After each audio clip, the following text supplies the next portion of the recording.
Surely, Qarun was from the people of Musa. Then he rebelled against them. And we had given to him such treasures, as their keys would weigh too heavy for a strong group of people. Remember, when his people said to him, "Do not exult. Surely, God does not like the exultant. And seek the betterment of the ultimate abode with what God has given to you. And do not neglect your share from this world.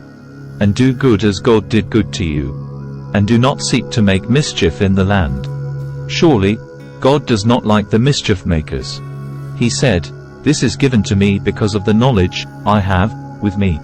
Did he not know that God had destroyed from the generations before him those who were stronger than him in power and greater than him in multitude? And the sinners have not to be asked about their sins. Then, once, he came out before his people in his embellishment. Said those who are desirous of the worldly life, "Would that we had the like of what Qarun has been given. He is a man of great fortune indeed." And said those who were given knowledge, "Woe to you! God's reward is much better for the one who believes and acts righteously. And this is given to none but to those who observe restraint."